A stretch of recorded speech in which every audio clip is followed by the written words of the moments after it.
Thanks, Maureen. On a different note, we'd like to start this discussion by sending our condolences to the Nipsey Hussle family. We know that they are all our mourning after this time, and we are definitely keeping them in our thoughts. For those of you that don't know, Nipsey Hussle can be described as the Tupac of our generation. Besides his music, he was an activist for the black community. He gave back to his city, spoke positivity, and was a father to his 2 children. As you can imagine, this was a great loss. We want to take a moment to talk about how we as a people cope with loss of a loved one. Okay, so this is something that I think is important to touch on because a lot of people like to shy away from this subject when someone talks about like losing a family member or losing a friend, but it's something that we have to talk about because we all go through it. I mean, me personally, I've lost both parents. It's like 10 years apart. Wow. So it's something I don't share with a lot of people because I know it can be touchy, and I think a lot of people are sensitive about the subject in regards to my feelings, but for me personally, sometimes it feels better just to talk about it and let it out. Oh yeah, oh yeah. No, it's definitely a hard thing to gauge, and you know, I guess the good way is, you know, you sound like you have a very positive attitude about it. And I think that's what gets a lot of people through a lot of these tougher times is, you know, acting more as a celebration of what they did versus, you know, I mean, because the loss, unfortunately, I mean, it's there, but it's always better to remember them in the better light, I guess, is the only thing I can add to that one. But yeah. Any thoughts? Yeah, my thoughts, like, recently, like, my stepfather, he lost his son and stuff, so I've been watching him grieve, you know. It's definitely a touchy subject, like you mentioned, Shania. Like, you know, people don't want to talk about it. People don't want to offend you or offend, you know, that loved one, or just rush them into, you know, not grieving anymore.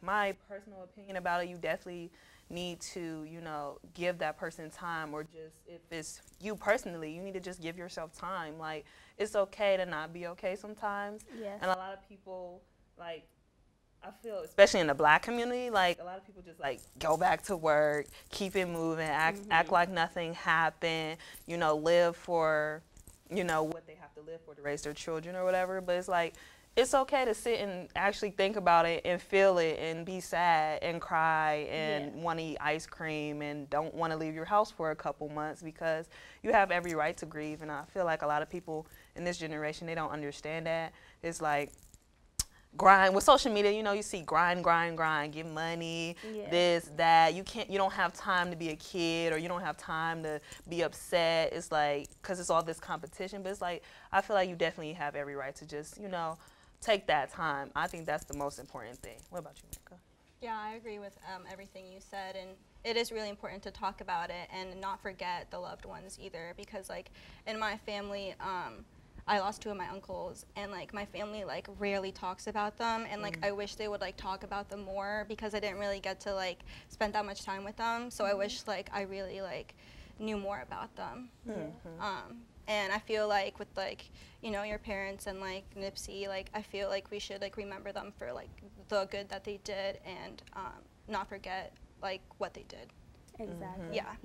Yeah. That's very important. That's something I always want to make sure that, you know, later down the line when I have children, that I let them know, like, you know, these were your grandparents. Oh, sure, this is stories. why, like, oh gosh, definitely, because it's a part of who I am, and it'll be a part of who they are too. You know, I didn't just become this way just because. So yeah, like, exactly. Yeah, it's very important to like you all guys said, like, to just let it live. And just because someone has died, their legacy doesn't have to die, or what they did for people doesn't have to die. Like, it's okay to still talk about them. And like, for some people it does hurt, but it's okay to still talk about them and remember them, or do things for them. Like, I know a lot of people do their little rituals, like still cook their, like, if like a widower, like they still cook their husband's favorite meal, or still do, you know, celebrate parties and stuff like that. You know, like, people still participate in that when they lost someone important. And I think that's cool. I think that's really great to like still make sure that they're still inside of